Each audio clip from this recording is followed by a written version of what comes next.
Bom dia, irmãos. A paz do nosso Senhor Jesus Cristo para todos. Irmãos, na lição da Escola Bíblica que vamos ter hoje, vamos continuar o estudo da carta de Paulo aos Efésios.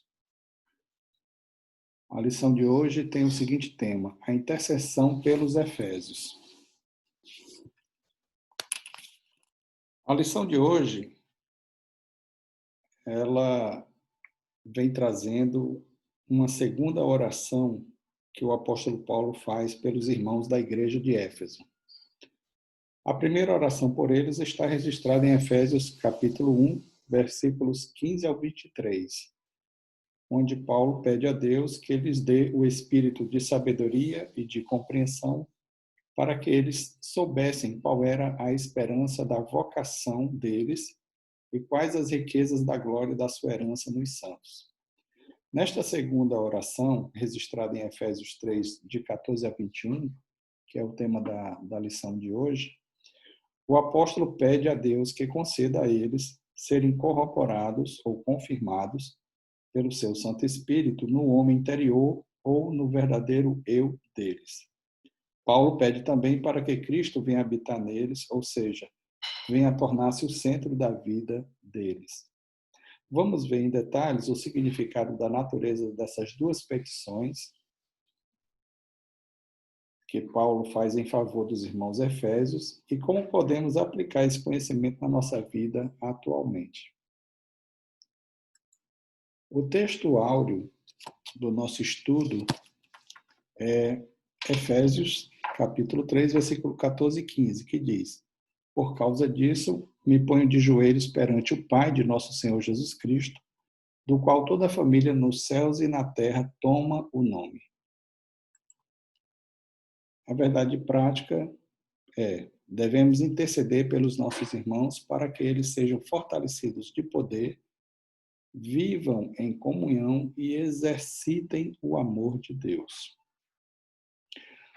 A leitura bíblica em classe está em Efésios, capítulo 3, versículos 14 ao 21, que diz assim: por causa disso, me ponho de joelhos perante o Pai de nosso Senhor Jesus Cristo, do qual toda a família nos céus e na terra toma o nome, para que, segundo as riquezas da sua glória, vos conceda que sejais corroborados com poder pelo seu Espírito no homem interior, para que Cristo habite pela fé no vosso coração, a fim de, estando arraigados e fundados em amor, poderdes perfeitamente compreender com todos os santos qual seja a largura e o comprimento e a altura e a profundidade, e conhecer o amor de Cristo, que excede todo o entendimento, para que sejais cheios de toda a plenitude de Deus. Ora, àquele que é poderoso para fazer tudo muito mais abundantemente além daquilo que pedimos ou pensamos, segundo o poder que em nós opera, a esse glória na Igreja, por Jesus Cristo, em todas as gerações, para todos sempre. Amém. Então, esse é o texto, no qual está baseado o nosso estudo de hoje. Na lição de hoje, nós teremos 3 objetivos principais. São 3 tópicos que vamos estudar. Cada tópico tem um objetivo, No tópico 1, vamos refletir acerca dos propósitos da oração do apóstolo Paulo pelos cristãos efésios.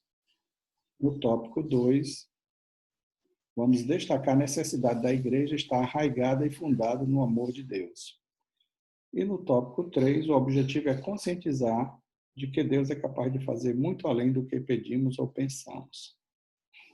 Introdução. A lição que estudaremos hoje fala sobre o valor da oração intercessória. Nela veremos o quanto o apóstolo Paulo apresentava a Deus à igreja que ele amava. Ele nos mostra que a oração intercessória está baseada no amor que temos uns pelos outros. Quando isso é uma realidade, a tristeza do irmão nos toca.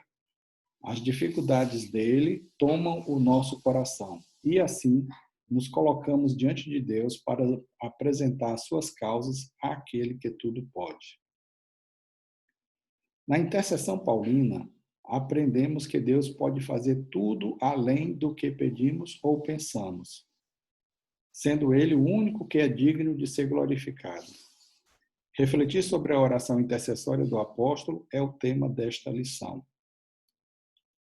O ponto central é: temos o dever de interceder uns pelos outros em amor.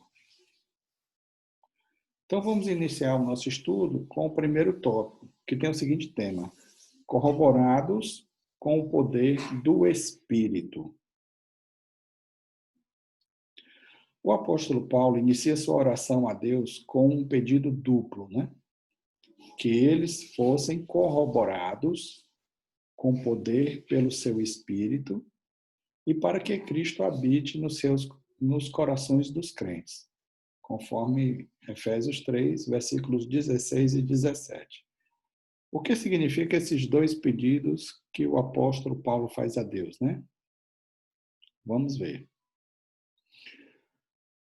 No primeiro tópico, né?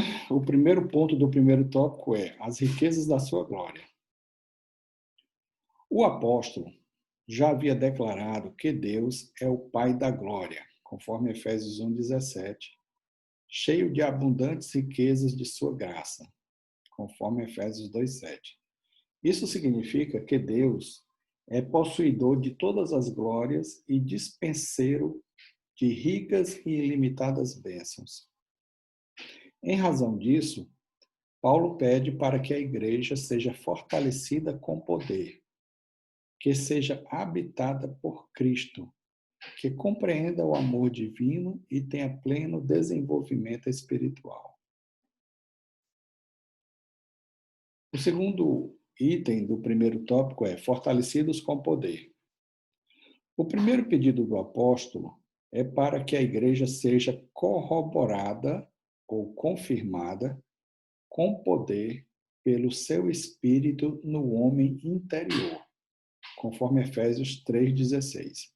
O que significa isso? O que significava a igreja ser corroborada ou confirmada com poder pelo espírito no homem interior? Significa que a única força que habilita o crente a se manter firme advém do Espírito Santo, que atua no homem interior. Esse homem interior, né, é o mesmo homem no íntimo, né, que Paulo menciona lá em Romanos 7:22. Vou ler aqui para os irmãos entenderem melhor esse ponto, né? Aqui em Romanos, capítulo 7, versículo 22, o apóstolo Paulo diz assim: porque, segundo o homem interior, tenho prazer na lei de Deus.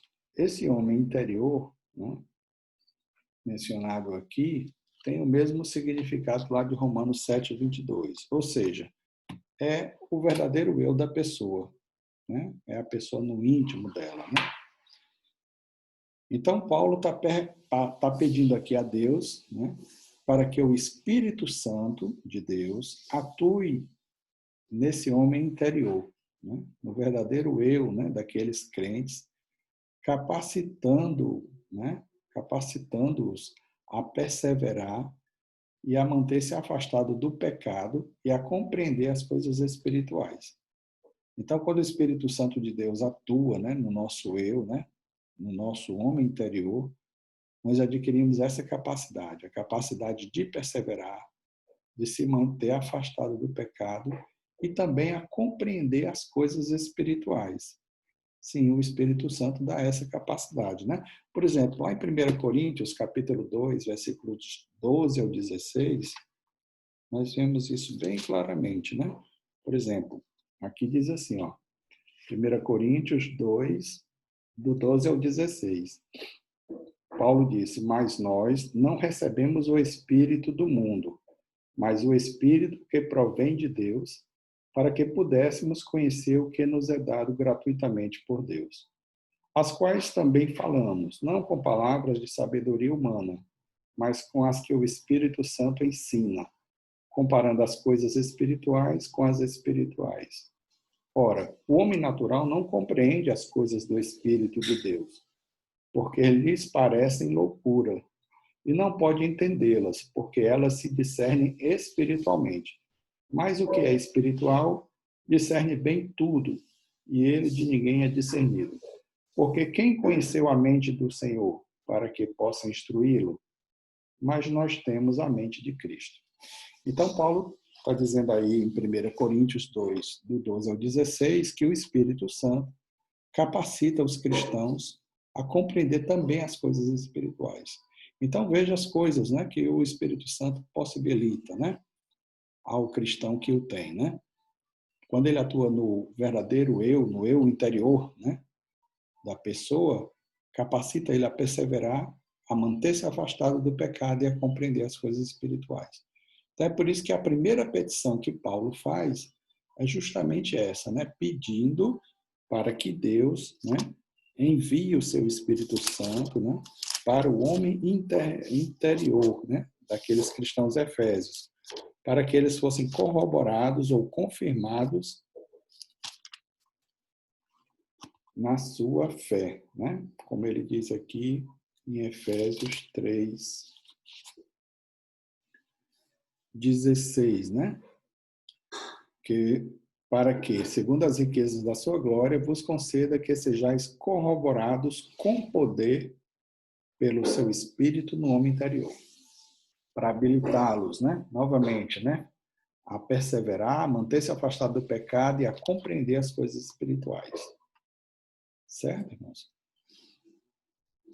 O terceiro ponto do primeiro tópico é habitados por Cristo. É o segundo pedido que Paulo faz a Deus por eles, né? Aqui diz assim: o apóstolo também orou para que Cristo habitasse pela fé nos corações dos crentes, conforme Efésios 3:17, que eu vou ler novamente aqui para ficar bem claro. Efésios 3:17 diz: para que Cristo habite pela fé no vosso coração, a fim de, estando arraigados e fundados em amor, o versículo 18, poderdes perfeitamente compreender com todos os santos qual seja a largura, o comprimento, a altura e a profundidade, e conhecer o amor de Cristo, que excede todo entendimento, para que sejais cheios de toda a plenitude de Deus. Então veja aqui que no versículo 17, né, Paulo faz a segunda petição, ou seja, para que Cristo, pela fé, habite no vosso coração. Então vamos ver o que é que significa Cristo habitar no coração das pessoas. Então aqui diz, né? O apóstolo também orou para que Cristo habitasse pela fé nos corações dos crentes, ou seja, no centro da personalidade deles. Então esse coração, habitar Cristo, né, no coração, significa Cristo passar a ser o centro da personalidade daqueles cristãos. O que não significa que Cristo já não estivesse presente na vida deles, mas Paulo ora para que isso fosse de forma permanente. Então, Paulo ora para que Cristo habitasse no coração deles, no sentido de que Cristo se tornasse o centro da personalidade desses cristãos, e ele ora para que isso aconteça de uma forma permanente, constante, né? Não apenas de forma temporária, né? Isso é confirmado, irmãos, quando examinamos aqui o significado dos verbos que foram empregados aqui no versículo 17. Nesse slide diz assim, no versículo 17, o verbo grego é katoikein, o qual significa habitação permanente, em oposição a paroikein, que significa habitação temporária. Então, o verbo que foi utilizado ali foi katoikein. Paulo está usando esse verbo para dizer que queria que Cristo habitasse no coração dos irmãos efésios de uma forma permanente. Isso indica que a oração apostólica era para que Cristo estivesse sempre no centro da vida deles, ou seja, no coração da vida deles. Certo? Então, essa é a natureza dos dois pedidos que Paulo faz ali em Efésios, capítulo 3, nos versículos 16 e versículos 17, certo?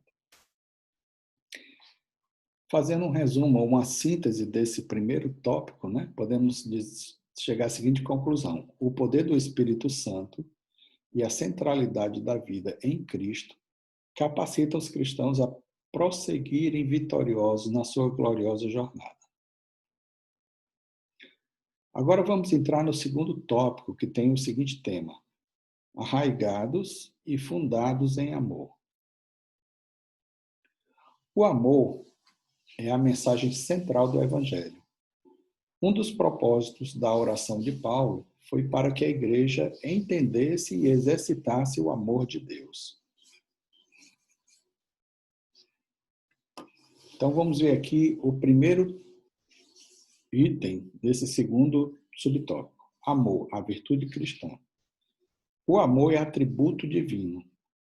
Aquele que não ama não conhece a Deus, porque Deus é amor. Então, esse texto é um texto muito conhecido, né, dos irmãos, está lá em 1 João 4,8, diz bem claramente, né, que aquele que não ama não conhece a Deus. Então, ninguém que diz que conhece a Deus, né, todo aquele que diz que conhece a Deus tem que manifestar amor na vida dele, né? Se não manifestar, a declaração dele de que conhece a Deus é uma declaração vã, né?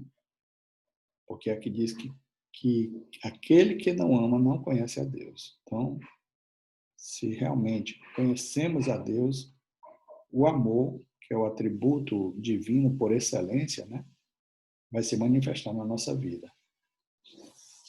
Lá em Efésios 5:2, né, o apóstolo Paulo diz que foi por amor que Cristo se entregou como sacrifício a Deus para resgatar a humanidade. Então, tanto o próprio Pai, né, tanto Deus, né, tem essa qualidade em grau excelente, né, pleno, né, perfeito, como também o seu Filho Jesus Cristo, né?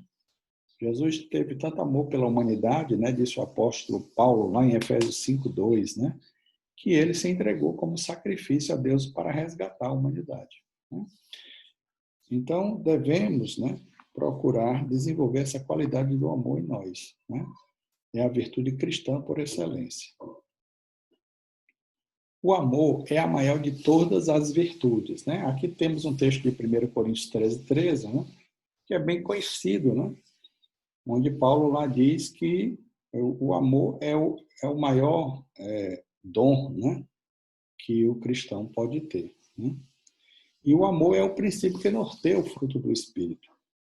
Lá em Gálatas 5:22, que fala sobre o fruto do Espírito, mostra que lá é listado as 9 características do fruto do Espírito. E o amor é a principal, é a primeira, né? Lá fala de 9 características, né? Paz, amor, alegria, paz, longanimidade, benignidade, bondade, fé, brandura e autodomínio. Então veja que dentre essas 9 características, o amor, né, é o primeiro, né? Ele é o primeiro aspecto, né, desse fruto do Espírito, né? Então, é algo que o cristão tem que ter na vida dele, não tem como fugir disso, né? Ciente dessa relevância ou importância, o apóstolo implora a Deus para que o viver da igreja seja arraigado e alicerçado no amor, né? Arraigado e alicerçado no amor.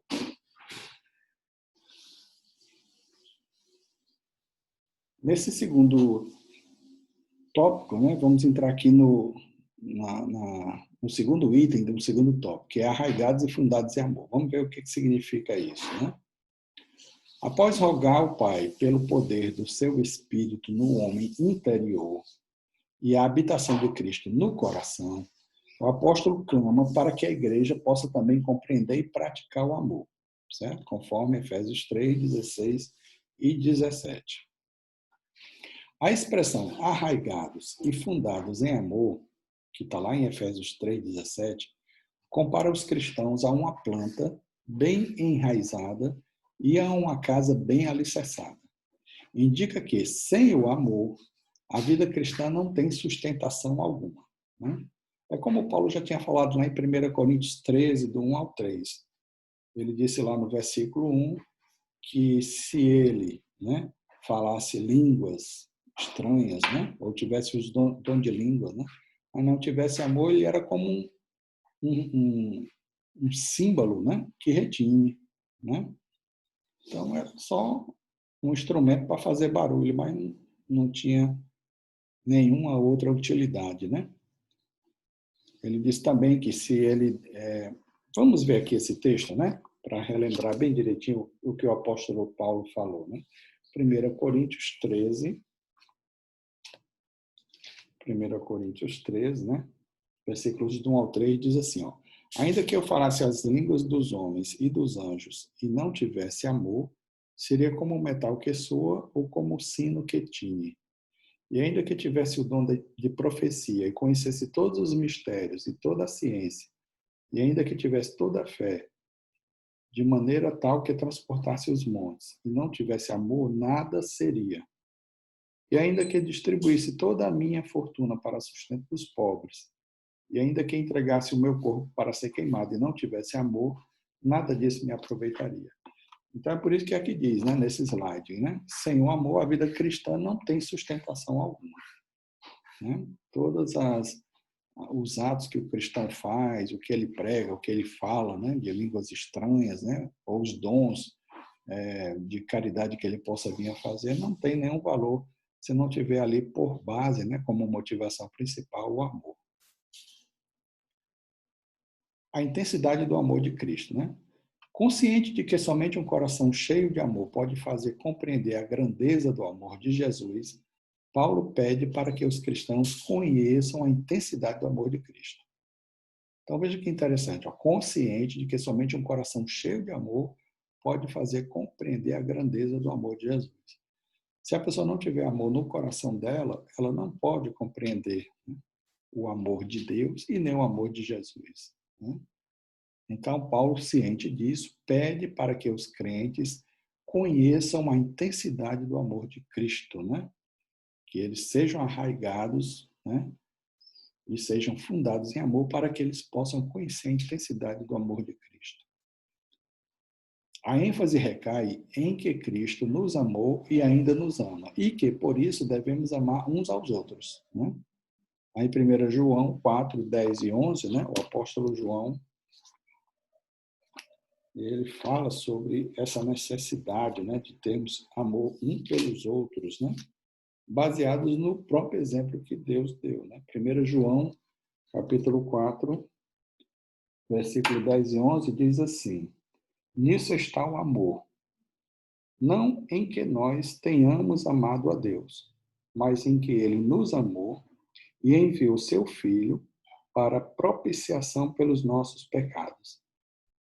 Aí veja a conclusão que João chega, né? Diz assim: amados, se Deus assim nos amou, também nós devemos amar uns aos outros, né?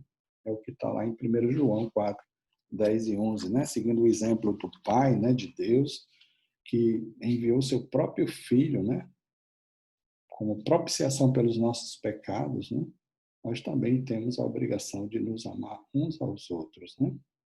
O apóstolo sabe que o esforço humano não pode atingir essa meta. Aqui está falando do apóstolo Paulo já, né? Falando da oração dele lá pelos Efésios. O apóstolo sabe que o esforço humano não pode atingir essa meta. Assim, ele acrescenta esse pedido à oração para que os crentes sejam cheios de toda a plenitude de Deus, né? Conforme Efésios 3,19. Então, ele pede, né, para que os cristãos sejam alicerçados e arraigados em amor, né, para que conheçam, né, a extensão do amor de Cristo e para que possam ser cheios de toda a plenitude de Deus, conforme Efésios 3,19. Resumindo, então, esse segundo tópico, irmãos, podemos chegar à seguinte conclusão.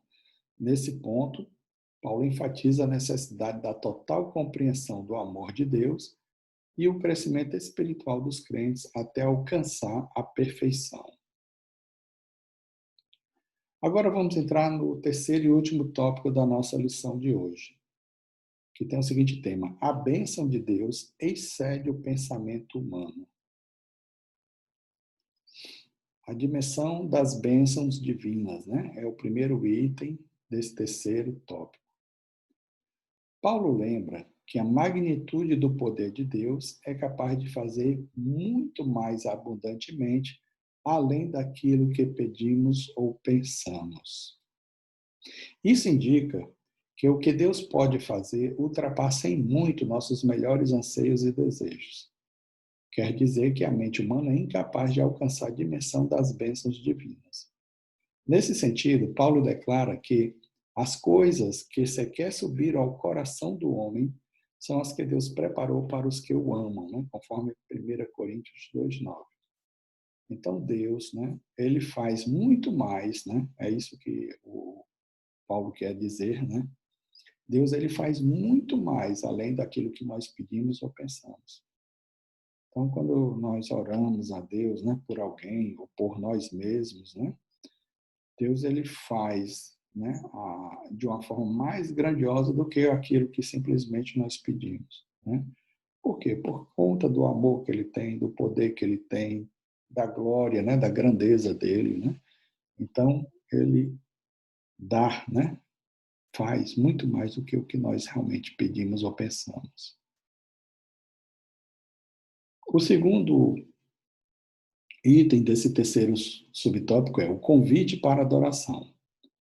Paulo encerra esse capítulo com o convite de adoração a Deus, cuja glória é devida na igreja por Jesus Cristo em todas as gerações, conforme Efésios 3:21. Nos versículos anteriores, ele discorreu acerca da boa nova do ministério revelado. Aqui está falando das coisas que Paulo já tinha tratado anteriormente na sua carta aos Efésios. Por exemplo, em Efésios 3, capítulo 3, versículos do 3 ao 5, Paulo fala acerca do mistério que foi revelado. Foi até o tema da escola dominical que tivemos domingo passado, né, que foi dirigido pelo pastor Gleitson. Então, ali, Paulo fala a respeito desse mistério revelado, né? Ele mostrou que esse mistério, né, envolvia que a igreja seria composta não só de judeus que tinham aceitado Jesus, mas também de gentios que iam aceitar Jesus como seu Senhor e Salvador, né? E tanto gentios como judeus, né, crentes, eles iam herdar as promessas que Deus havia feito a Abraão, né? Então, isso aí foi o mistério revelado por Deus, né? Que Paulo, na sua carta aos Efésios, menciona lá no que hoje é, para nós, Efésios capítulo 3, versículo 3 ao 5. Prosseguindo, diz: das muitíssimas riquezas de Cristo conferidas à igreja, conforme o que está hoje nas nossas Bíblias em Efésios 3, 8 e 9. Da grandeza do poder de Deus, conforme Efésios 3, 16. E do infinito amor e bênçãos que excedem a compreensão humana, conforme Efésios 3, 19 e 20. Né? Então, Paulo falou sobre todos esses assuntos, né, na sua carta aos Efésios. Né? A única coisa a ser acrescentada era o louvor ao Senhor Deus, detentor de tamanhas dádivas. Né? Então, Deus, né, que era o detentor, né, dessas dádivas maravilhosas, né, que foram dadas, né, aos cristãos, né, conforme Paulo está mostrando aí na carta dele aos Efésios. Então, Deus, né, é realmente o merecedor do nosso louvor, né, por conta de todas essas bênçãos, por conta de todas essas provisões amorosas da sua parte, né, para com os seus servos. E vamos entrar, então, nesse último tópico, né, no último ponto do terceiro tópico, que é a glória devida a Deus. Finalmente, Paulo prossegue a ensinar que Deus deve ser glorificado na igreja por Jesus Cristo, né, conforme Efésios 3, versículo 21, né?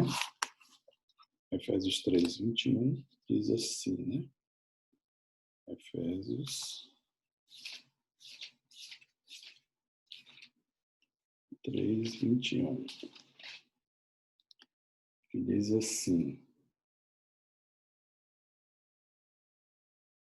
a esse, glória na igreja por Jesus Cristo, em todas as gerações, para todo sempre. Amém. né? Então, é a oração de Paulo, né? Pedindo para que Deus seja glorificado na igreja. Glória na igreja por Jesus Cristo em todas as gerações, para todos sempre. Amém. Então, vamos ver o que significa isso, né? Essas palavras. Quer dizer que os atos de louvor, os atos de louvar e glorificar Deus fazem parte dos propósitos da instituição da igreja. A igreja nunca terá glória em si mesma, pois toda a glória deve ser exclusivamente tributada a Deus por intermédio de Jesus Cristo. Por exemplo, lá em Hebreus, capítulo 13, versículo 15, né, texto citado aqui nesse slide, diz assim, ó, Hebreus 13, 15, falando do louvor ou da glória que nós devemos dar a Deus por intermédio de Jesus. Diz assim, Hebreus 13, 15. Portanto, ofereçamos sempre por ele, esse ele aqui é Jesus, a Deus, sacrifício de louvor, isto é, o fruto dos lábios que confessam o seu nome. Então, aqui o autor do livro de Hebreus, né, está dizendo a mesma coisa, né, que Paulo falou, né, aos cristãos efésios, que devemos dar glória, né, ou dar um sacrifício de louvor a Deus por intermédio do nosso Senhor Jesus Cristo. Resumindo, então, esse terceiro e último tópico, diz assim, as bênçãos espirituais são ilimitadas e estão disponíveis ao cristão. Somente Deus deve ser eternamente glorificado por intermédio de Jesus Cristo. Concluindo aqui o nosso estudo, irmãos, esse slide diz assim, a ousada intercessão de Paulo anelava o fortalecimento da igreja. O apóstolo tinha ciência de que o perseverado cristão dependia de 4 princípios basilares, os quais ele pediu a Deus em oração. Quais foram esses 4 pedidos, né? Foi, primeiro pedido, o fortalecimento de poder. Foi quando Paulo, né, pediu a Deus, né, para que concedesse o seu Espírito Santo para o cristão, né, para o eu interior, né, daqueles cristãos, para que eles fossem fortalecidos pelo Espírito Santo. Para quê? Porque o Espírito Santo, né, ia fortalecer eles para resistirem ao pecado, né, para perseverarem na fé, né, e para conhecerem as, as, os ensinos, né, da palavra de Deus. Né? A outra coisa, né, o outro pedido basilar de Paulo foi pela presença plena de Cristo no coração dos irmãos. Esse coração significa o centro da personalidade deles, ou seja, para que eles tivessem sempre, né, não temporariamente, mas permanentemente, a Cristo como o centro da sua personalidade. Outro pedido basilar de Paulo foi o intenso exercício do amor de Deus, né? Ou seja, para que aqueles cristãos fossem arraigados, né? Fossem fundamentados no amor, né, de Deus. E o quarto, né, e último pedido de Paulo foi o contínuo crescimento espiritual até encontrar a perfeição. Durante esse processo, né, durante esse processo de crescimento espiritual, o povo de Deus deve glorificá-lo em todo o tempo. Então, esse foi o estudo que nós tivemos hoje, né, na nossa escola bíblica dominical. E na próxima lição, no próximo domingo, né, nós vamos ter o seguinte tema: atributos da unidade da fé, humildade, mansidão e longanimidade, né, ou paciência, né? Então, quem vai dar essa aula vai ser o pastor Cleidson, né? Será o tema, né, da aula da próxima semana. Então, irmãos, essa foi a nossa escola bíblica dominical, né, de hoje. Espero que os irmãos tenham entendido o assunto.